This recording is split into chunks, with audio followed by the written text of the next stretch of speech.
warahmatullahi wabarakatuh. Perkenalkan, nama saya Kanaya Al-Zahra, NIM 859671054. Saya mahasiswa semester 6, program studi pendidikan dasar di SD. Di sini, saya akan melakukan praktikum pendidikan dasar di SD tentang ciri-ciri makhluk hidup dengan simbiosis parasitisme.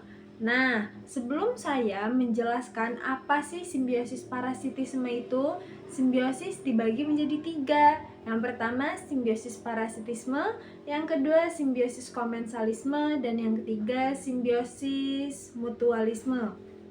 Di sini saya sudah memegang modul praktikum IPA di SD.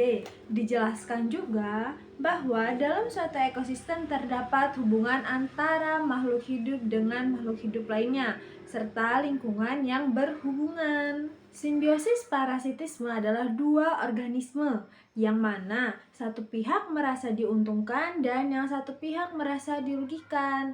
Nah, jika kalian tidak tahu apa contoh dari simbiosis parasitisme, saya akan melakukan praktik mencari simbiosis parasitisme.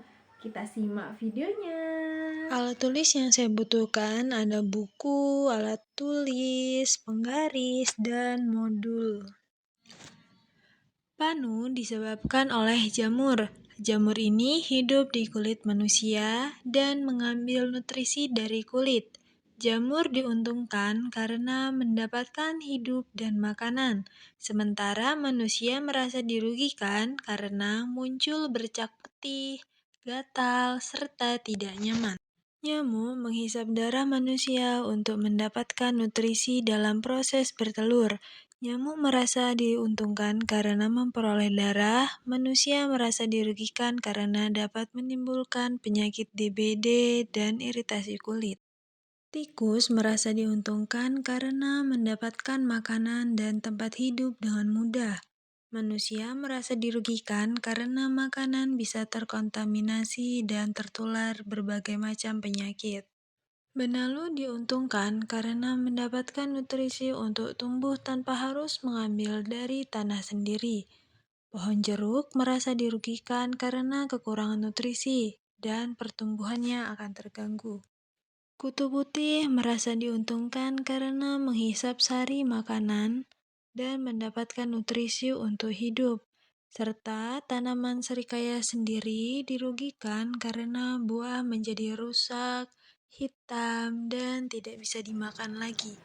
Setelah saya tadi membuat video contoh-contoh makhluk hidup simbiosis parasitisme, di sini saya akan menyimpulkan bahwa simbiosis parasitisme terjadi antara dua makhluk hidup yang berbeda, yang mana satu makhluk hidup merasa dirugikan yaitu inangnya, dan yang kedua makhluk hidup yang merasa diuntungkan yaitu parasit. Nah guys, dengerin ya, keadaan parasit itu dapat menyebabkan kematian terhadap inangnya atau terhadap makhluk hidup yang dia tumpangi. Di sini saya juga akan menjawab pertanyaan dari buku praktikum IPA di SD guys.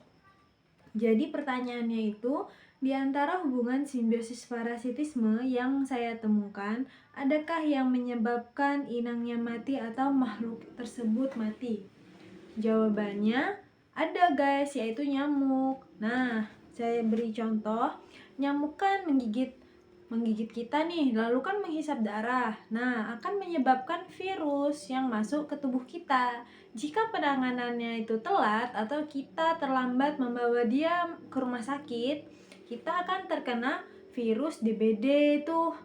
Nah, kalau penanganannya itu telat, kita akan meninggal atau mati guys.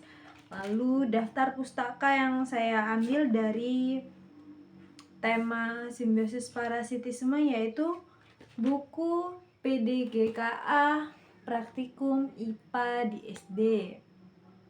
Kesulitan yang saya alami dalam praktik pembelajaran IPA di SD ini sulit untuk mencari nyamuk karena ini kan cuacanya panas, nyamuk itu jarang keluarnya. Kalau musim hujan baru nyamuk itu banyak keluarnya guys. Jadi saya harus pergi ke kebun untuk mencari nyamuk dan mengorbankan satu murid saya untuk digigit nyamuk.